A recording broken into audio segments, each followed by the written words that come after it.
Two guys having a little chat. Two guys having a little chat, yeah. Welcome to the Two Guys Small Talk podcast. Today is episode 24. I am TJ Wasiuk. If you stay tuned till after the podcast, we'll be having a exclusive song by LaVancha. It's called And Here We Are. So stay tuned after that and enjoy. Yeah, my name is Evan O'Neill, and big shout out to LaVancha for helping us out with that song. Big shout out to his brother, Floyd. That's my boy. I love you, Floyd. Appreciate you. Oh, yeah. Appreciate you. And stick around for the second half of the show. We are going to have an interview with one of our good men, Yosef Ozia. He recently been in the spotlight, so we kind of want to talk to him about what's going on with that. But to get started tonight, we are going to talk about Apple's new 11.2 iOS, or iOS 11.2 update. It came with faster wireless charging support for the iPhone 8 and X. TJ, what do you know about that? So when it first came out, the wireless charging was a little slow, but now with this new update, I think it's 7.5 watt. I'm not sure what was that before, or how much of an increase it is, but there's a slight increase for that. So if you have, isn't that crazy? Isn't that crazy how that's just like a firmware update? Yeah, exactly. Like just to make it faster, it's crazy. Yeah. And then also fix some crashing issues with some third-party apps that are causing problems. And the big thing is added the Apple Pay card. So now you can exchange money through Apple Pay with other people. Which is nice. I use Apple Pay, so this will compete with Chase Quick Pay. I know Wells Fargo has one. All the other big banks, they have their own Quick Pay. But this guy, I know. It still seems like though the just about the only all-around overreaching payment system is PayPal. Is that right? That's universal? Yeah, that's universal. No, there's other apps. Because you and I use Chase Quick Pay, and that's through Zelle, but that's only if you have a Chase account, I believe. Yes, but you can still send money to Wells Fargo and Bank of America with Zelle. Okay, well that's cool. That's interesting. I'm glad that's happening. This update is for all iPhones from the 5S and up. Seems like it's probably more beneficial for the 8 Plus, and X. Mm-hmm. But, you know, an update's an update, and it's always good to have. It's always good to be up to speed. Speaking of updates, Snapchat has 5 new features. Right? That was an update that just came out? Yeah. It's going to be changing the way its layout is set up. To the left, I believe, will be social, so all your friends and whatnot. And then to the right is the media that you subscribe to on Snapchat. So they're kind of changing the way it's formatted. Yeah. It seems like they're gearing up for it to be a social media platform. Yeah, very much so. Instead of just like an instant messenger kind of device. I personally don't subscribe to anything on Snapchat. I don't use it for that purpose, but I'll check it out whenever the update is on my phone. But yeah, whenever I briefly read it the first time, I was like, oh, so it's just an interface update. But then, you know, as you explained, it's a little bit more than that. Yeah, they're kind of doing like a refresh in a way. I mean, it's still going to open up to the camera when you first start the app. Yeah, still. Yeah. I think that's the point of it. I know. I mean, in my opinion, just being able to, like, if you like, oh, I got to Snapchat that. You know? Exactly. But the thing is, like, for Snapchat, now that they're gone public, they have to constantly make updates to make profit. Yeah. So kind of like what Facebook does. You know, they constantly have to do updates to their platform. Yeah. You know what doesn't need an update is the fact that we've been texting for 25 years. Yes. Last Sunday, the 3rd, is the 25th anniversary of the text message. The first text message was sent from computer to mobile device. Do you have a guess of what it was? Or did you read it? It was Merry Christmas. Yeah. Merry Christmas. Yeah, that was December 3rd, 1992. And that was a guy, an engineer, working at Vodafone. That was a telecom giant. But that was Neil Papworth, who was only 22 at the time. Dang. Changed the world, man. Oh, definitely. Do you remember the first time you got a mobile device and started texting? Yeah, Your we first were cell phone? asking. Yeah, we were still. It was on the 9-button alphabet, Yeah. and I think my first 69. text. I think probably my first text I sent was like, "Hey, this is Evan. Where you at?" Yeah, pretty much. Something like that. I remember I used to ride around my bike when I was younger when I first got it, and I was able to not even look at the phone and text. Yeah, yeah, no, yeah. People develop that skill that knowing exactly how many clicks. I think my first cell phone was like a Go phone. Then I had bought an iPhone 3 after I got out of basic military training. And I only got to use that for a short period of time before I moved to Japan. And then I had to start using all their wacky phones. And it was cool. It was like cool to see the different things they put in their phones, like IR messaging. Oh, what's that?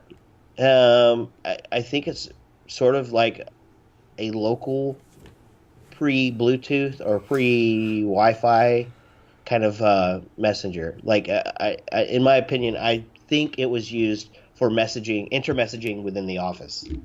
Oh, okay. Huh. Yeah. That's different. Yeah. Yeah. Like you had to be able to detect users who also had it on within range. But, in 93, Nokia started it. 93, Nokia introduced the short message. Is that what it's called? What is it called? Short messaging service. SMS? Yeah, SMS. Yeah, SMS. I was trying to figure out, or trying to remember what it stood for.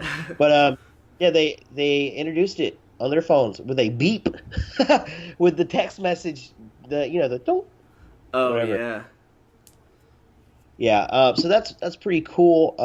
We're glad that we have messaging like that, because I know that's, in general, the preferred way or method of communication. Oh, nowadays. Definitely. I mean, I prefer not to talk on the phone as much as possible. Yeah, I know. I mean, you're about the only person I can sit there and talk to for a long time on the phone. It's very minute. It's down on to a handful of people. But you know what? I feel like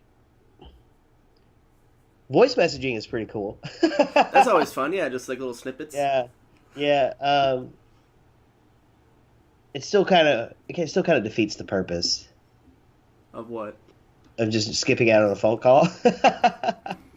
Yeah. But you do have the availability to come back to it later, That's true. That's what's nice about texting. You don't have to like respond right away. Yeah, it's very clear communications, unlike the clear communications that Brian Ross gave us last Friday. Was that Friday? Yeah, last Friday is when that dropped. Yeah, Brian Ross, the chief investigative correspondent over at ABC News, has been suspended without pay for incorrectly reporting about Michael Flynn. So, what Brian Ross reported was that Michael Flynn had direct orders from Trump to make contact with the Russians, and it got a couple of people excited. It got some people excited about the possibility that Trump's impeachment was imminent. Yeah. Like, oh, we finally got him red-handed. Well, about 5 hours later, ABC had to update and say that Trump asked Michael Flynn to reach out to the Russians after he won the election, which is a very, very key kind of thing to know. Yeah, I don't know how you drop a ball like that. I mean, Michael Flynn is currently in trouble right now because he knowingly lied to the FBI. There's a lot of instances of perjury that kind of go by without a fair assessment, unlike what's happening right now. I think what's happening right now probably is a fair assessment. Mm-hmm. I hope so, anyway. On the same day, December 29th, that Michael Flynn made contact with those Russian ambassadors, was the same day that Obama imposed a sanction on Russia. Really? Yeah, I remember it very, very pristinely. I kind of saw it, or the way I saw it was the way that a lot of people in the middle and on the right saw it, was this was Obama's last fuck you before office, or leaving office. Mm. Because he did it on December 29th. Yeah. He imposed a sanction on Russia the same day that Michael Flynn is making contact with the Russian ambassador. So I imagine that conversation was probably kind of shitty. Oh, definitely. Yeah. Also worth noting that Michael Flynn spent the majority of his career on Capitol Hill, particularly in the White House, working for President Obama. Obama fired him, and then Flynn jumped on the Trump train. So he was Democratic, or Oh yeah, oh yeah, oh yeah. Democrat. Mm. Michael Flynn's definitely a liberal. Just because you jump on the current administration's party, that's just ensuring your own survival. That's all that is. That's all that is. So TJ, see any good movies lately, man? Let me see. The last movie I saw in theaters was Justice League. Yeah. Honestly, was not really impressed at all with that movie. Wow. Wow. Yeah, you and I have not talked about this yet. So, I don't know if you know that the character who plays Superman, he had to grow a mustache for a new role, and during that time, he was cast for Superman. So they had to go in and CGI his face, and there's some scenes you could really tell that's a fake ass mouth on him. You can see like how it looks almost like a computer generated, and then the boss, the main bad guy, he looks like a PlayStation 3 graphics CGI character. Yeah, that's a Wonder Woman enemy. His name is Steppenwolf. Yeah, he's fairly recent. He's not old, super old, but yeah, Steppenwolf. Now I heard they were supposed to have Darkseid in the movie. I'm not quite sure what happened. I think they might have cut out a scene or something. I think he's Darkseid's uncle. Okay. I think that's how that works in their lore, in their universe. But I mean, all right. Well, how did Cyborg look? I mean, he looked all right. No complaints really with the suits or anything like that. It's just this new story that they're doing with DC is just very bland in a way. There's not much, like, it doesn't keep you like occupied like how Marvel's been doing it. You know, like Marvel always has like something going on every minute, like something different. Yeah. Like they have good pacing. That's DC tough. doesn't really have good pacing at all. That's tough. Our buddy Garrett Loberg said he went and saw it on opening night, I think. And the only thing I had seen, honestly, other than your opinion just now about Justice League, was that Garrett said it's good to see that they haven't learned anything since Batman Superman. Yeah. And I was like, cool. And, so I wonder... That movie was a lot better than the Justice League movie. Wow! All right, so I wonder when the 4-hour Justice League movie that's going to come out is... And how much sense that'll make compared to the theatrical version. Yeah, and apparently, the original director, Zack Snyder, I believe, he was working on it, but then he got axed or he left, and what's his face thing? Yeah, they're not doing so good. Ben Affleck's not coming back. He's gone. No, what's the director's name? Shoot, the guy that did Avengers. He did Buffy. Josh Whedon? Josh Whedon, thank you. He took over and directed the movie. That's right. That's right. They hired him because maybe he could save it. Yes. And I don't know if there's a cut from Zack Snyder. There's somewhere out there, or if it was all Josh Whedon's doing. But wasn't a good movie, huh? Not really. Okay. Well, I started watching a show called Future Man. It is a Hulu original. I think it came out middle of November. It's got Josh Hutcherson in it. Peter. But it's a 30-minute TV show. I'm not sure how many episodes there are because I'm trying not to spoil it for myself. But it's called Future Man. It's about this guy. He's a nobody. he beats this really hard game called Biotic Wars. And once he beats the game, two time travelers show up, and they're the two main characters of the video game he's been playing. And they explain to him that they sent the video game back in time as a recruitment tool, and that whoever would win or beat the game was their savior. Holy crap. Because, the show is set in December of 2017. The timeline that they come from is like 2162 or something, where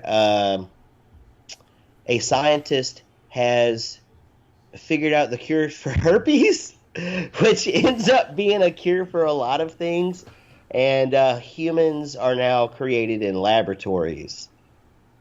They're called biotics, so humans don't. They don't procreate anymore. Yeah, they don't procreate anymore. But the show, it's a black comedy, so it's got some action in it, but it's mostly funny, a little stupid. A little stupid. How so? I mean, they constantly make fun of time travel tropes, and they constantly make fun of like science fiction movies, like as they explain that whenever the Tiger and Wolf, they're the warriors from the future. That's their names, Tiger and Wolf.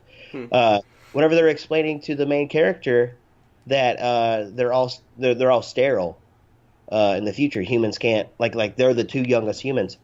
Yeah. He says, "Oh yeah, so you've got a full on Children of Man thing going on, huh?"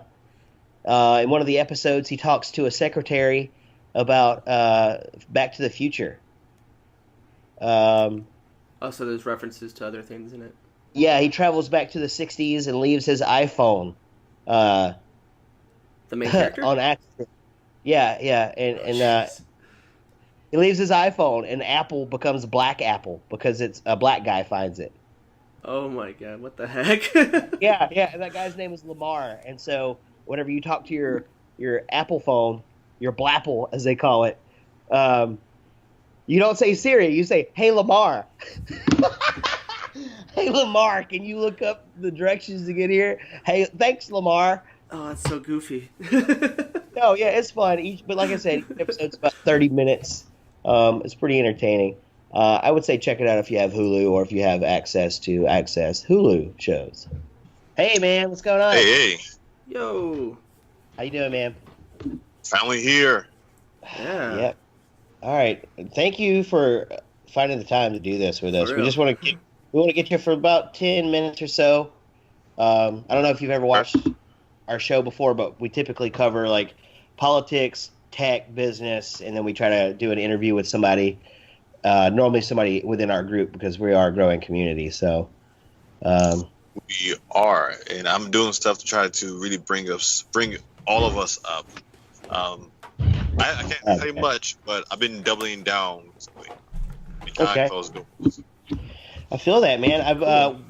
We both watched a good bit of your videos in preparation for this. Gotta say, man, you saying some real shit that people don't want to hear. Yeah, I tend to get in trouble for it too. But somebody needed to say these things. Sorry, I had to get my charger. Somebody had to say these stuff. Somebody had to be hated. I was telling Milo. Talking to Milo guy, like somebody has to be hated, and I don't care that I'm that guy to be hated, because I called out every time is some incident with a Muslim don't shut up.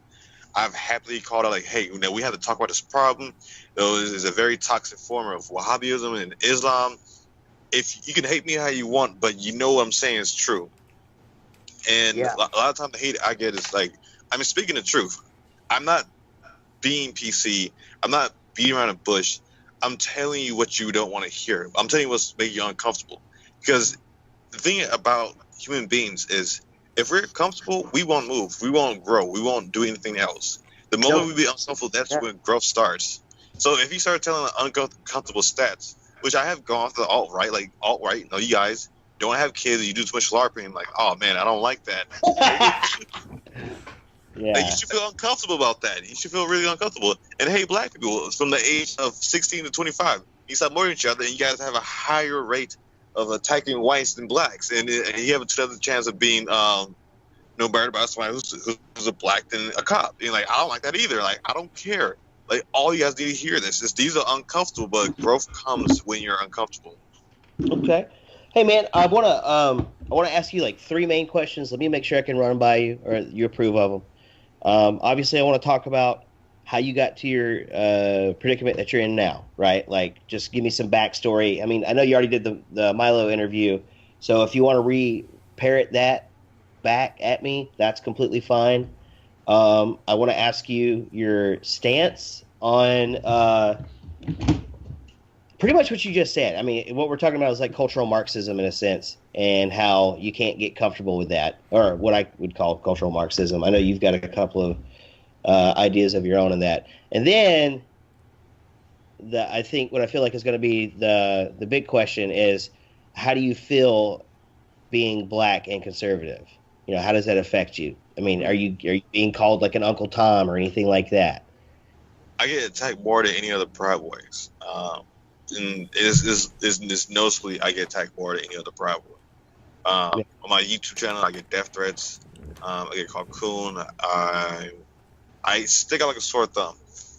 It's in around black people just because of my politics and my views. And it's not that it's radical, but in black culture, we tend to try to hide our pain or hide what is bad versus bringing to the light and actually exposing, like, hey, we actually need to fix these problems.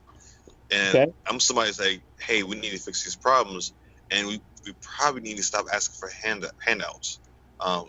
And black people agree with me, but like I said, the kickback or the response is like, well, that information is both correct, but also it makes me feel ashamed. Like, well, that's the feeling I'm trying for you to feel, because if you feel ashamed, then you notice something that you're doing something wrong and need to be fixed.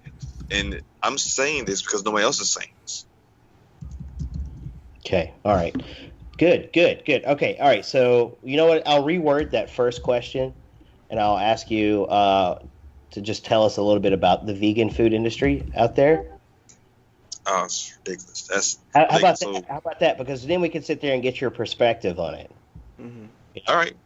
And been in the industry for 8 years, and yeah, man, that's a while. That's a while. Just to get for them to slam the door in your face. So like you were that. a chef at a restaurant? Professional chef at three of the biggest spots in Atlanta. Tassili Raw Reality, which is now a multi-million-dollar company. So Vegetarian, another multi-million-dollar. I managed these places. I wasn't working. I was cooking, but I was actually doing the paperwork, ordering the food, and also cooking the food, training new people.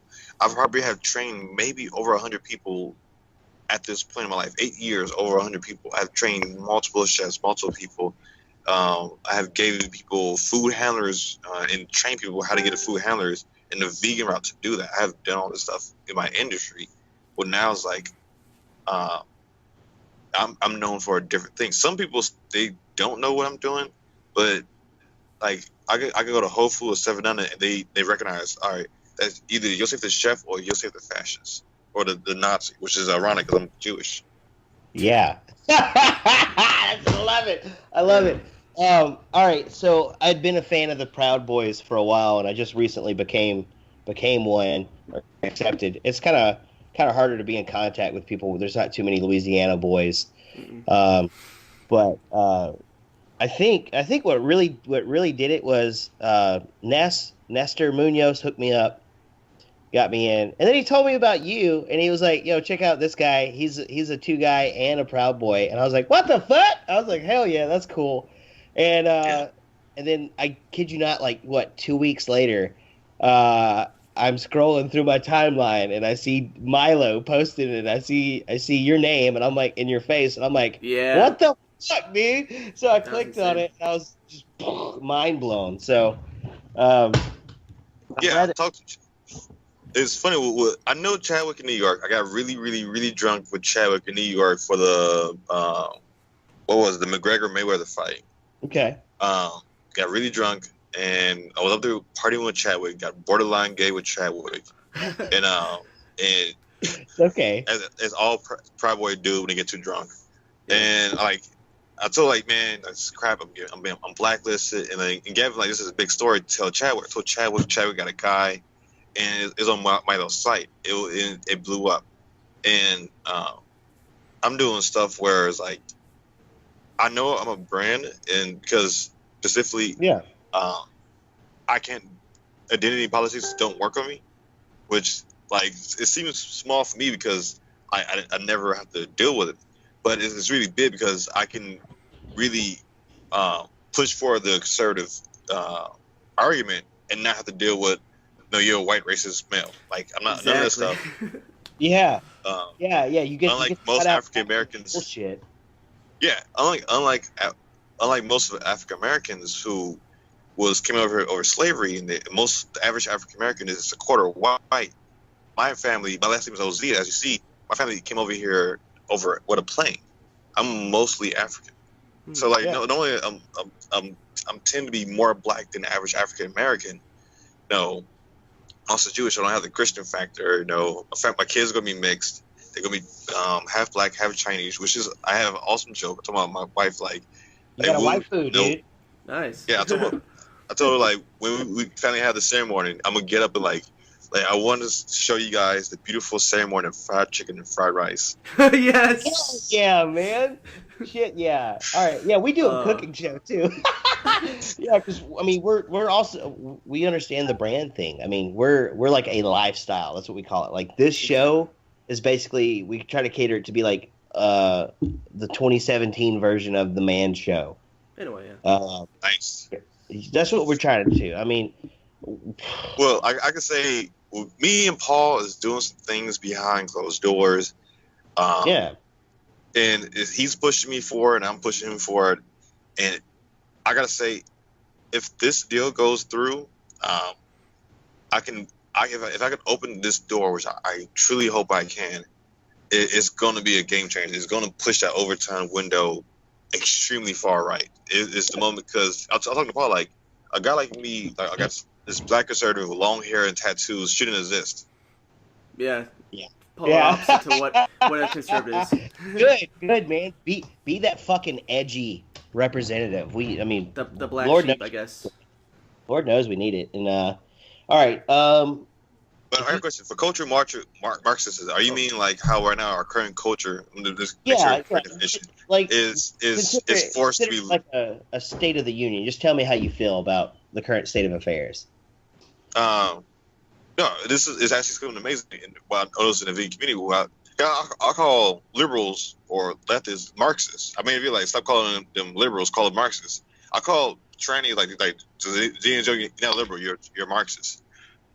So we understand culture of Marxism is right now that if you just go right outside of what the left consider the norm or Marxists consider the norm, like you gotta accept trannies or if you don't find penises feminine, you're a bigot. And like these are true arguments. Like I'm like it sounds ridiculous, but I have seen these arguments of like penis can be incredible, feminine. I don't know something. It's a feminine penis, dude. Traps aren't gay. I remember this funny thing was like if I stimulate a woman penis from my mouth, is that gay? Like, well, no, because as a woman, you're a male. Like, so I don't know. Something about sucking a dick it seems a little gay. I just can't put my finger on it. Well, it's a masculine object. Like, what the heck? It's a spear. A spear. Imagery. Yeah. The imagery of the phallus is the most masculine thing on the fucking planet throughout all history and all cultures, dude. It's like it's kind of funny, like, because if you on my YouTube channel, like, if you notice, I've probably gone off to everybody besides Mexican for some reason, and like anytime I'm saying make any point, I just get like bombarded with hate. Trannies like, well, I won't fuck you. Like, why? I'm not gonna fuck you either. Like, what the fuck? That was the point of the video is I'm not gonna fuck you. Like, you get on my okay. Yeah, I got Black Lives Matter. Like, oh, fuck you. I get called faggot a lot from BLM. Like, fuck you, you homo thug. Isn't it gross how repressive the Black progressive movement is? Like, it's I don't know. There's like two sides of it. Whenever you have Black Lives Matters blocking LGBT parades, like the gay parades. And you have them like chaining themselves across the street doing shit like that. I'm like, yo, what the fuck? Aren't y'all on the same side? I was really confused because like I don't give a shit about gays, but like this doesn't look good. They jumped off stage with Bernie, dude. I'll tell you, like, kind of like, even with Trump, I'll tell you, I think Trump is worse than racist. He doesn't give a shit about your race, which to the left, that's worse than being racist. Like, he honestly do not care about your race or your gender, as long as you make money, as long as you get the job done. And to the left, that's just way worse. Like Trump called Liz Warren Pocahontas. Like, you're not doing it because of he being racist. He's doing it to drive a point. He's not going after the black community in inner city to be racist. He's making a point. He's just like me. That's why I love Trump. Like, he says things that people are too afraid to say. Yeah, yo, man. I saw this, but he's right. I saw this analogy earlier on r/the Donald. It was Twitter is the laser pointer, and the media outlets are the cats, and Trump's just playing with the laser pointer. And I was like, yo, that's what he's fucking doing. He's playing them hard, dude, constantly, every day on the media. Sweden. I've been reporting about Sweden. I know about Sweden since 2015. I knew about Sweden. This is how this long this was going. And Trump pointed the laser to Sweden, and it was forced to report about it. Like yeah, nothing happened last night, but the next night, they firebombing police cops. They had this huge. It's kind of weird. It's almost like watching Animal Geographic, where Muslims got in a giant circle and just start raping females. Like you think you watching animals, but essentially, you kind of are. Country, yeah. Not here, not my country. That's all I got to say, man. All right, this is gonna be good. Next year, they're gonna have an all-woman concert because of so much rape. Yes, it's going to be an all-women concert because there have been so much rape. Well, I mean, do they not realize that women are capable of raping women? Well, my question is, because even with the Wonder Woman, it's like, what about the people who identify as a woman? Oh, shit, yeah. I can just go in there and say, hey, I identify as a woman, and I shouldn't be able to pass because, you're a bigot. No, they're going to be like, how long have you been on HRT, and can you prove that? That doesn't matter. That's what I'm saying. That's what I'm saying. Essay, yeah. That's too much. They've opened a fucking can of worms. Let me go take a piss. We'll get this started. All right. Well, we already been talking. What are you talking about? Yeah, I'm sorry. Well, let me go take a piss. Pause it. Okay. I can go on and go on about this. I'm very passionate about this. And I'll tell Gavin, like, someone like me shouldn't exist. And they do everything in their power to kind of silence me and make sure I don't be in mainstream media, because I go to rallies. Like, I tell people, like, this is like one of my trophy at a rally. They didn't realize who I was until they gave me the sign, and I went across the street and started high-fiving Trump supporters. They wasn't too happy because all you see is the people that cross street is with the fish lips is. Yeah. So when did you start getting involved into politics? Yeah. This is the funny thing about this. I probably should make a video about this. Is I wasn't really into politics. I was mostly into hard work and not being taxed really heavily because I was in business. I did restaurants. So like the taxes are ridiculous. The price margin, the taxes on employee. So that's what I care about. I didn't really care about politics. Like, just leave me the hell alone. And when I left my grandfather's restaurant to working, it was a vegan restaurant, so vegetarian, one of the first major vegan chain in America. When I left that and got to another vegan job, I didn't realize how bad it was because I never focused on culture. I just focused on working hard, making money, trying to do my best to not pay as much taxes as possible. Yeah. And that was really what I was doing. It was after I got into to culture and actually dealing with people who not buying food for me. Like, what the fuck is wrong with these people? What the fuck is wrong on the left?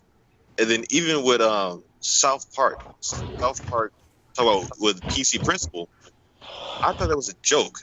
I really thought PC culture was a joke. And then when I realized holy fucking shit, like this is a real thing. It's like this is ridiculous. It wasn't like I was like inherently right wing. It's like all my politics just ended up in the right. Where like I hate taxes. I want no, I hate welfare. No, I want to be left alone. No, I want to say whatever I feel like saying. This has been me since I was like a very young person. I used to be the kid who used to make fun of everybody. And got in trouble for making fun of everybody. So one side's like, I don't have to agree with you, but you have the right to say it. And the other side, like, oh, if you make fun of trannies, you should go to jail, or you should be punched or hit with a bike lock. You know why the left can't meme? Because they have to be PC, so all they can do is share fucking minion memes. Like, oh, it's a sexy minion. It's supposed to be making fun of gays, but we don't do that. We don't do that over here anymore. You're killing comedy. They are like Trayvon. Noah Trayvon, whatever. Noah? Like Trevor Noah. Yeah. Like I watched some of his shit, and this is Trevor Noah. See, I'm gonna tell a joke, and then I'm gonna be serious. Then I'm gonna bash Donald Trump, and then serious comedy. And this is basically him every single night of like serious. Here go a joke for you. Serious dimples. I gave him about 10 minutes into his first episode. Whenever he jumped on that Hillary Clinton shit, stop watching the Daily Show. Like I can say Jon Stewart and Stephen Colbert when he was on Comedy Central, these guys were legit funny. Like when he did the "Go Fuck Yourself" to I can't remember, like we had a whole choir like "Go Fuck Yourself." Like that was fucking comedian genius. But now it's like, oh, like even his Donald Trump impersonation is fucking trash. Everybody was like, Donald Trump, all he want to do is grab pussy, and then we have shirts with literally this grab it. We making fun of this shit. Oh, look, Donald Trump is a giant chicken. We took that shit and like this is ours now. This is our meme. Yeah, we'll troll with it. Basically, we'll take it. So even like with Steven Crowder is way funnier than any of these guys because he's telling these jokes. He's making fun of things that you're not supposed to. And even with this, I remember watching him on TV say, "I don't think that we should make certain jokes because it's progress." And in the past, I feel guilty for making certain kind of jokes. So like, what kind of cuck shit is this? Like, if you make a joke, you put that shit out there. There have been videos where like I should cut that, but I'm pretty sure my subscriber is gonna like it. I have been caught on cameras like where I'll make fun of red pill black because I like this is why I fuck Asian chicks and like I thought about cutting it like I'm gonna leave it in. Not a fan of red pill black, huh? Well, she is what she is. I saw this wonderful article about the alt-right girls is mad about how the alt-right guys treat them. Yeah.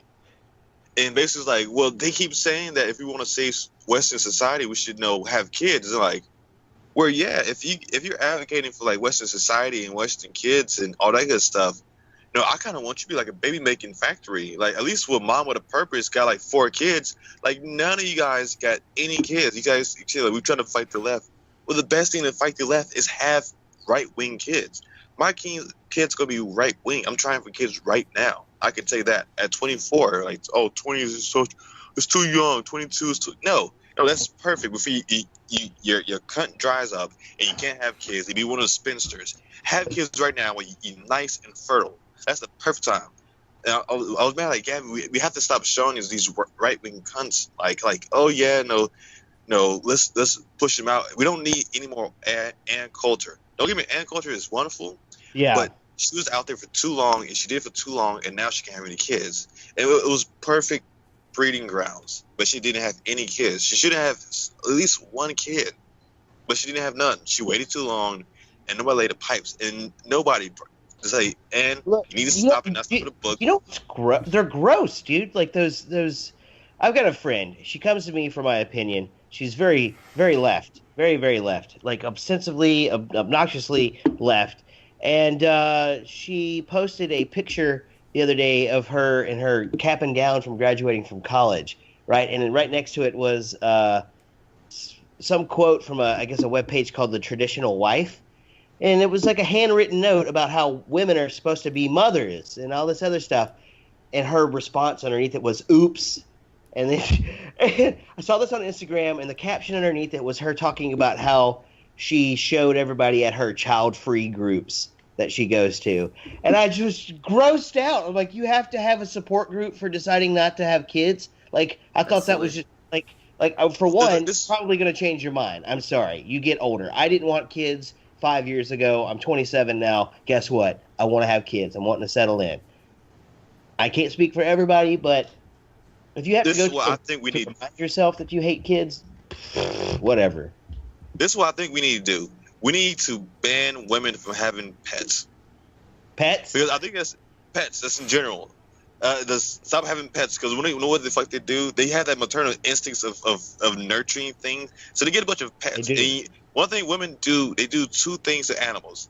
Either they neglect the fuck out of them, like just neglect the animal, or they overfeed this little bastard. I have two chihuahuas. Still neglect. Yeah, but either like they don't walk them and they just press them up, and the dog's all miserable, and you see like I'm so sorry. I could, if she was not paying attention, I would steal you. Or they overfeed this dog. Like I have two chihuahuas, and this one lady, she's a spinster. Say, oh, I have a chihuahua. He's 4 years now. My dog is 10 years. Max is old. He's old as I'll get up. He's fed. And I got my dog Ashton. I have never seen a chihuahua this fat before. It was basically a tube of a dog. I've never seen a chihuahua this fat. And like, you overfeeding this dog because you don't have any kids, and your maternal instincts are kicking in, and I'm pretty sure your eggs are dried up, and that's why you're overfeeding this dog. So if like women can no longer have pets, I'm guaranteed, like, you know what, I gotta take care of something. I gotta have a kid. You know what? I bought my cat a couple of cans of wet food because it was Thanksgiving and Christmas. Otherwise, it's eating the dry shit. Well, these dogs are prissy, so they eat the wet food. But that's one thing, like, women just stop having, like, ban women from having dogs, especially lesbians. Wow. Why? Isn't that a stereotype? Lesbian dog owners, or like lesbian dog breeders? Yeah, the dog moms, because that's what he's doing. Is like, oh, I don't need kids. I have my pet. And the moment, I'm guaranteed, if lesbians couldn't adopt pets, they will find a kid. They will find a kid to take care of. They will find a man, because their instinct will kick in of taking care of something. Because this is the instinct. I have an instinct of going out there and working and taking care of my girl. Like, they're going to have an instinct of taking care of something. Yeah, the provider. Yeah. So, like, I saw this gross joke, dude. It was, the retort or the response to a fur baby is that I'm its skin mother. It's my fur baby, and I'm its skin mother. That's silly. I was like, that's disgusting. Don't ever say that out loud. It's this weird thing that's going on right now, but it's just like, I'm happy and single, and if guys use me, as I don't want to say, but it's really true, and that's what modern day feminists want. As a cum dumpster, I'm perfectly fine with that. And like, you're not happy. We know you're not happy. Women in marriage are way more happier than when women who just go out there and sleep. And you guys are extremely miserable. You eat Chinese food all day. You drink alcohol way too much. And you're really looking for a great man, but all those good men are already married with kids. Like, you're miserable. Just admit that you're miserable. You're not happy doing this. And you want to prove a point. To go along with that, man, we have this this new concept of how relationships are supposed to work. It's like, as soon as the dude fucks up, bye honey, dump him. # dump him. Like, as if tolerance and acceptance and growing with someone, and that women can't fucking do wrong, like they can't fuck up, women are perfect, we should just accept whatever bullshit package they come with. So I get that. No, is right now, I think right now where our current culture is, people just don't try with relationships anymore. Like, talk it out, hash it out, really sit down and see how to grow. It's like, we live in this era of I call it the microwave era, where like, I want it now, fast and quick, and if you can't give it to me, I'm going on to the next one. Yep. And like, a lot of women don't like hearing this from me, but then they also ask me how why do I have a successful relationship? I'm like, well, I have a successful relationship because I work at it. I've been in the game for 5 years. Like, so I'm finna have a kid. I'm more responsible. I'm not the same person 5 years ago. I had bad years. I have good years. I have bad months and I have good months. I fuck up, and then sometimes she's fuck up. So, but I'm in it for the long run. That's my goal. For better or for worse or something, right? Yeah, they're thick and thin. Thick and thin. But nobody want to do that anymore. It's like, oh no, with modern day feminists, and these not even feminists, these are Marxists. I'll tell people like this, we have to stop calling these feminists. These people are Marxists because they want to control how you have sex. Like you have, even right now in California, is like you gotta have a consent form and ask, can I touch you here? Can I kiss you here? Can I suck on this nipple? What about this over here? Is all that guy got fined in England. He had consensual sex with a woman, but she didn't want him to squeeze her breast, and he squeezed her breast, and she successfully sued him. See, I did that. That's not Marxist. But the funny thing, a real woman like my girl, I did that, and she was fucking pissed at me because she like, I'm not finna, like, I sound like a damn cuck because like. No, it's okay. It's okay. It's okay. Because like I said, I don't want people to like, I fuck like an asshole. I fuck aggressively. I get the job done. So with me doing the exact opposite, can I touch you here? Can I touch you that? She didn't like that. Females don't like that. Because if you ask a woman right now, say, what do you want? Do you want me to? Yeah, like, do you want me to, like? Oh yes, I want to make love to you. Oh no, pedals in the bed. Like, do you want that guy, or do you want the guy who grabbed the back of your neck and like, I'm gonna fuck shit up, fuck up. So you want that guy?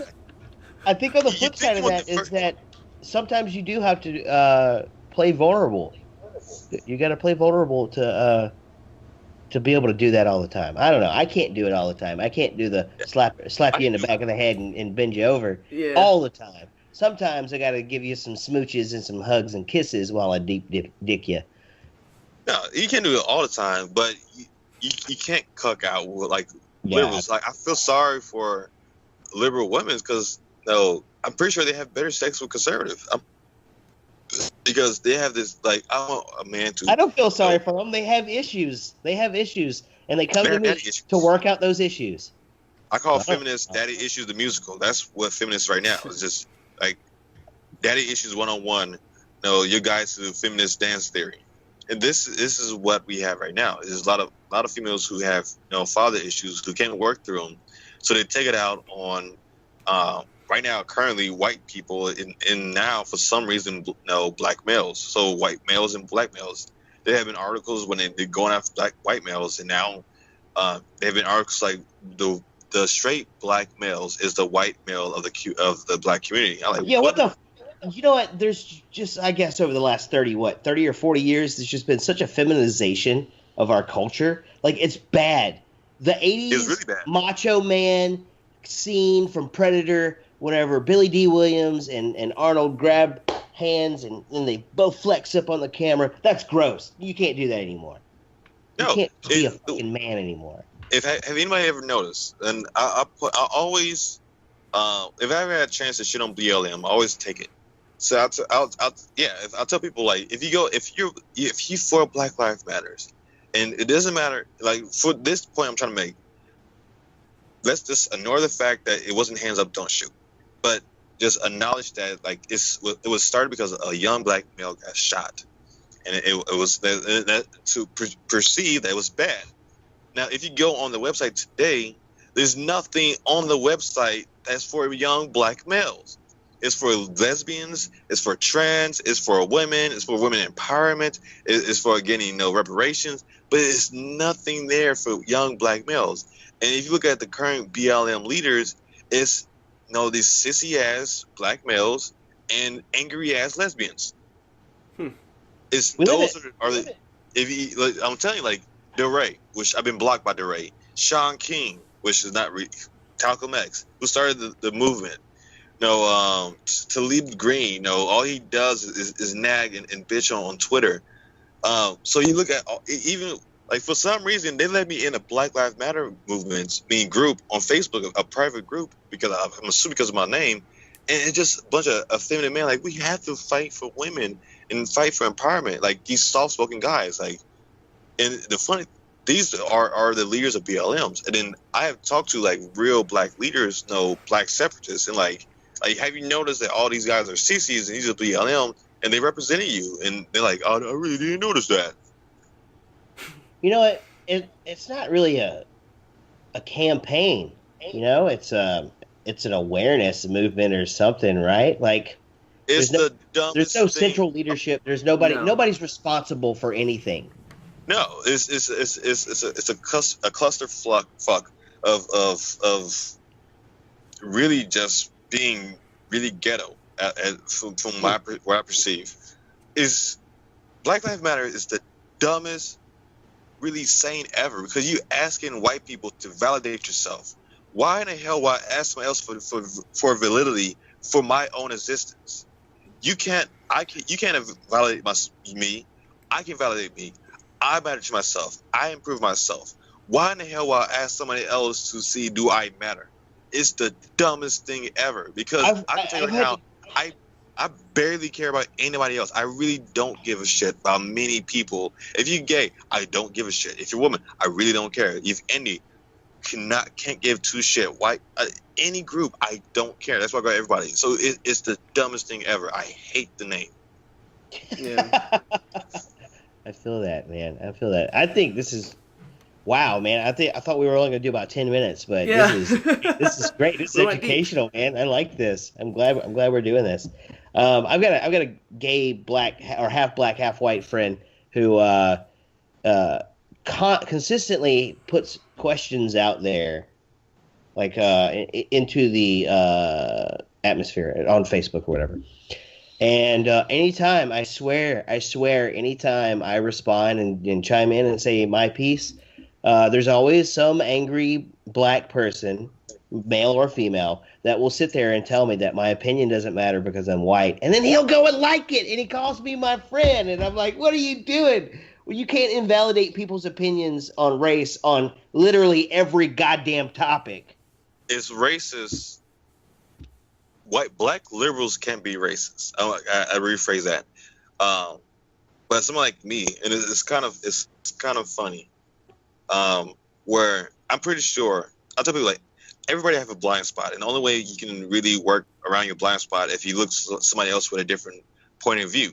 Mm-hmm. Like if you're in a car, you have a blind spot. If you're in a truck, you have a blind spot. No, I have a Nissan Altima. I have a blind spot right next behind me. I can't really see behind there. I have to turn my head to a.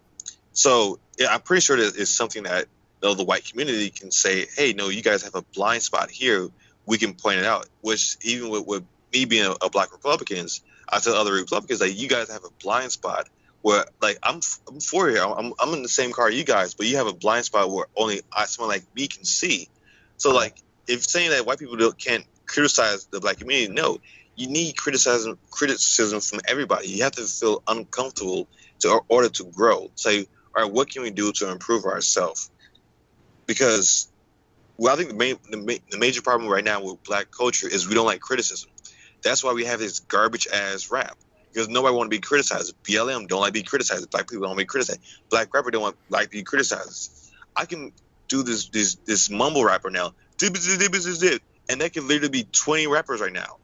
I just made something up, but literally, somebody can take that clip and make a song out of it, of me just mumbling. Gucci gang. That's not art. That's not talent. And you know why? Because right now, black culture don't really criticize, because people are like, you can't criticize me because you're a white male. What? And it's like, white. It's like no, they can criticize. That's the whole thing about America. That's why America is so great right now, because we have the power to criticize and hold ideals to really the marketplace of really of ideals. So it's like, if it's a bad ideal, then it dies. If it's a good ideal, it holds up. It's really just that simple. So, like, I'll tell people, like, black culture, hip hop culture, it have to be either destroyed or reformed.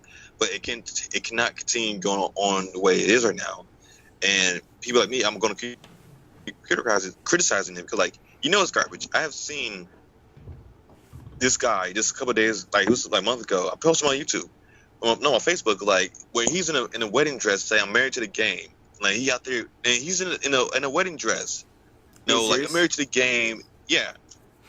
And he's just rapping garbage. Like he's just rapping things. Like if he was married to the game, sense. I would be in a feminine dress. Why would he do that? Where's your I don't know. And I think rap is dead. Game is the game bending you over? Is that the liberal? I don't know. I can't even say it. Oh my god. These are the same people who call me a fag. These are the same people who call me gay. And they listen to people like this, like Young Thug wearing a dress. Got an album called Harambe of him wearing a dress, like a pink dress. This is like a real dress. Like Young Thug, I used to have a nose ring. He's the reason why I took my nose ring out. Cause like I took all my plugs out. Like I'm just gonna stick with tattoos. Cause this is ridiculous. So I think that's all we had time for today. Yeah. Do appreciate being on here, Yosef. Where can they find you? Where could the viewers watch you? You can always find me on Twitter. You can also probably find my videos on YouTube at Yosef Ozia. I try to upload every other day, at least 3 videos a week. Good work ethic. And also you can follow me on Facebook at Yosef Ozia or Yosef Videos on Facebook. Those are my 3 places: Twitter, YouTube, and Facebook. Yeah, I appreciate you guys. If you guys can't remember all that stuff, we're going to link it in the comment section down below, or in the description down below. Yosef, thank you so much for being on. It's been a pleasure. All right, folks. That was episode 24 of the Two Guys podcast. As always, please comment, rate, subscribe. If you're looking for some merch, we got some t-shirts still for sale. And then down below, we have a little Patreon link if you want to help support the group. But anyways, Evan, do you have anything to say? Thanks for joining us. As always, guys, your love and support is what keeps us going. Tell your friends. And stay tuned, because right now you're listening to Chris LaVancha's And Here We Are. Good night. Wow, that sounds good. Good night. Got a smile that can knock you out and strip you of any doubt. Everybody knows, just walk away. We know how I can be, not afraid to shake up things. Should have known, just walk away.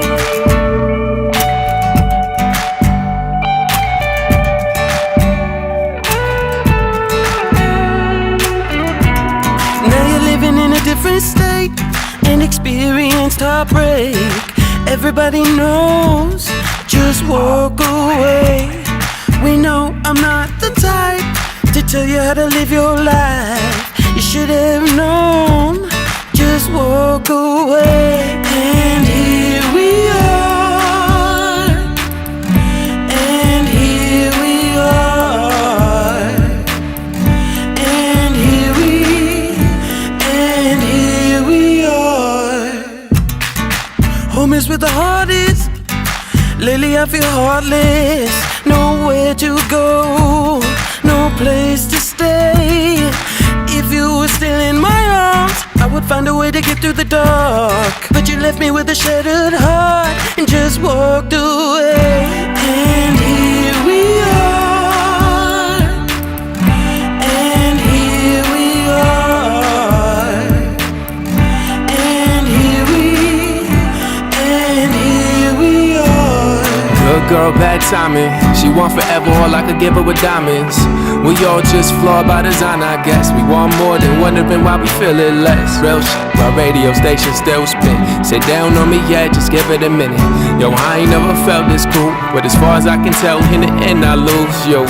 And that's how it's gotta be, probably. I'm really out here, ain't no money making it hobbies, waiting in lobbies just to make an entrance. Funny how we notice everything when others pay attention, so now we tense on the highway doing 110. So she turned the music up every time that it mentions her. That moment where every line is the essence of, but nothing lasts forever, so holding on is the end of us. Remember back when I said this would happen, I ain't asking just to say I told you so. Why you mad at me? Gradually falling apart from where we started. Speak from the heart, but that's just the life of an artist. So here we are, my heart in my sleeve, pardon the audience, but this what you wanted for me. How can I give it my all without giving up my beliefs? Now every time that you call, here it goes straight to the beat. Good girl, bad timing. She want forever, all I could give her with diamonds. We all just flawed by design, I guess. We want more than wondering why we feel it less. Real shit, while radio stations still spin. Sit down on me, yeah, just give it a minute.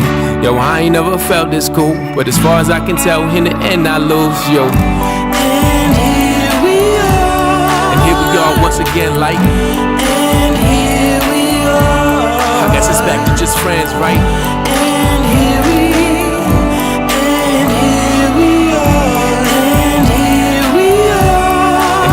Once again, like. And here we are. I guess it's back to just friends, right?